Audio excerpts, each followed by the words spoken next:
James, his sister Sally, and Mark, their BFF, best friend forever, were bored.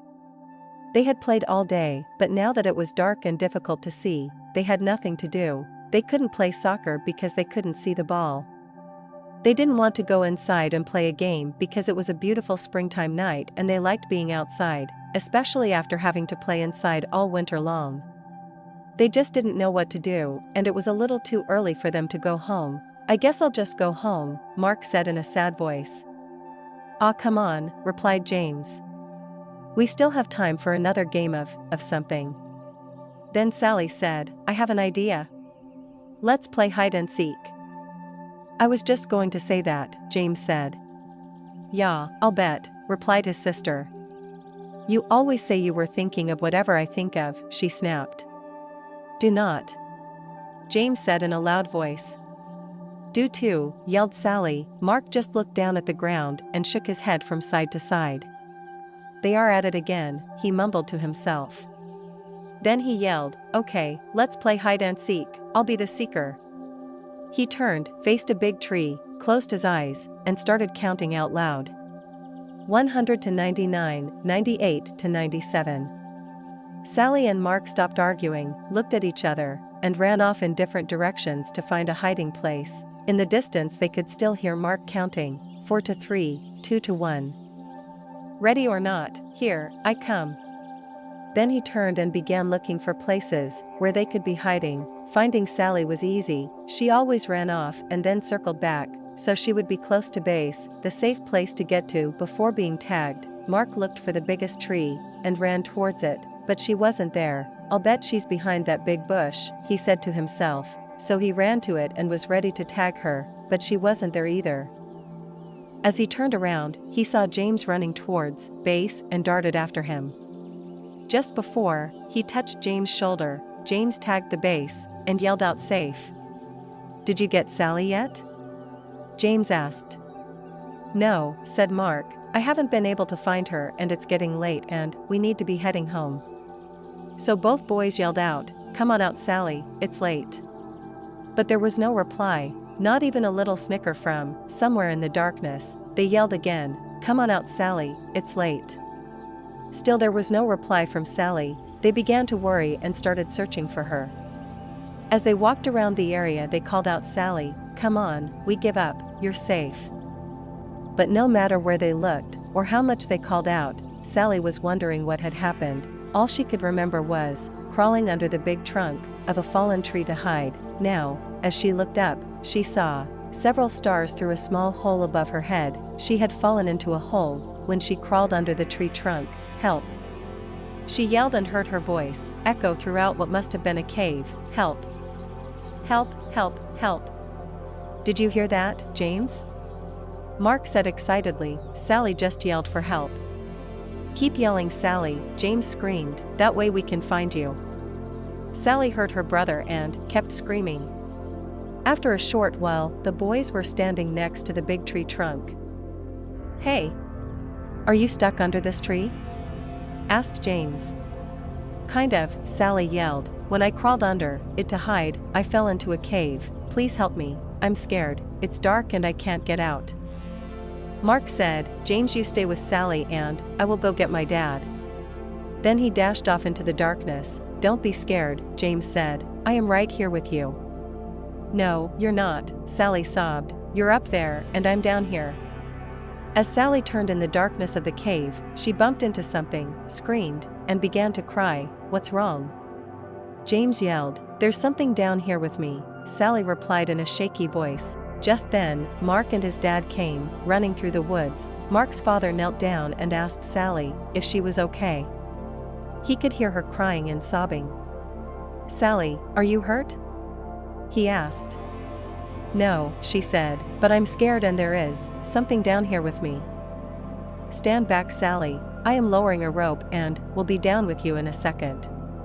Mark's dad tied the rope to the tree, found the hole under the tree trunk, wiggled a bit, and lowered himself into the cave. Sally could see him coming down the rope and stopped crying. Not only was he there, but the cave became brighter from the beam of his flashlight as it danced across the cave's floor and walls. As he reached the floor of the cave, he shone the light on Sally and gave her a big hug.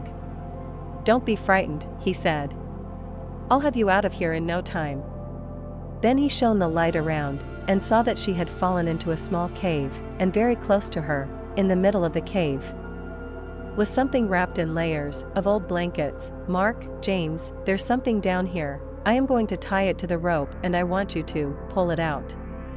"Okay," they replied. The boys pulled out the object, untied it, and let the loose end of the rope fall back into the cave. The cave wasn't deep, and Mark's dad boosted Sally over his head so she could crawl out. He then grabbed the rope and with a little jump was able to grab the opening and pull himself out. "Let's go back to my house for a cup of hot tea. I'll call your parents so they aren't worried, and we'll see what treasure Sally found," he said. When they got to Mark's house, they sipped their tea and began unwrapping the treasure. They carefully peeled off layers of old blankets and cloth to reveal a wooden box. They slowly opened it and stared in amazement. "Oh my," Sally said in disbelief. "I don't believe what I am seeing." The boys and Mark's father just stared. Inside the box were jewels of every color you could imagine. There were diamonds, rubies, sapphires, and emeralds of all shapes and sizes. Intermixed, they could see several gold coins and strands of pearls. "We're rich," the boys screamed. "Not quite," interrupted Mark's father. "Someone could have lost this, and I don't think you should plan on spending any of it until we find out a little more. Besides, Sally found it." "I'll share it," Sally said happily. "That's nice, Sally," replied Mark's dad. "But the right thing to do is contact the authorities." The next day, the four of them and Sally's mother drove to the police station, explained what had happened, and gave the treasure to the police to hold while they conducted their investigation. They left the police station sadly, and even the double-dipped ice cream cones Mark's father bought for them didn't make them smile. They drove back in silence. Several weeks passed with no word from the police. Then, one evening, Mark's father called James, Sally, and their parents. "The police just called and I think you should come over right now," he said. "I'm afraid there is some bad news about the treasure. The police are on their way and will explain everything when you get here." Sally and James didn't say much during the ride to Mark's house. Sally thought that since it was bad news, the treasure belonged to someone else, even though they probably lost it. "Whatever happened to finders keepers?" she mumbled. "What did you say, Sally?" her mother asked. "Oh, nothing," Sally replied. Then she let out a long, sad sigh that echoed through the car. When they arrived at Mark's house, the police were there with the treasure box. As Sally entered, the captain introduced himself and said, "Sally, this is yours. Your parents need to sign some papers, but the box and its contents are yours." Sally, Mark, and James shrieked with joy and danced around the room. Then Sally said, "What is the bad news?" The captain smiled and said, "The treasure is worth more money than you can imagine, and with your newfound wealth comes great responsibility." Sally didn't quite understand what the captain was talking about, and right now, it really didn't matter. Mark asked, "Are you going to share?" "Of course," Sally said. "If you and James didn't help me, I might still be there." Several days later, Sally asked everyone over to her house. "I have decided what to do with the money from the treasure after it is sold," she said. "I am giving 1/6 to our mom and dad, 1/6 to Mark's mom and dad, 1/6 to Mark, 1/6 to James, and 1/6 for me. There is an extra 1/6. Mark proudly stated. He loved math and was right on top of Sally's calculations. "No, there's not," Sally said. "Is too," James said. "Is not," Sally said in an angered voice. Just as Mark was going to say, "They are at it again," Sally said, "This is why there isn't an extra 1/6. I am giving it to the local charity, so it can be given to those less fortunate and in need." Her mother and father said it was a caring and responsible thing to do. They were very proud of her and knew that she understood what the captain meant when he had turned the treasure over to her just days before.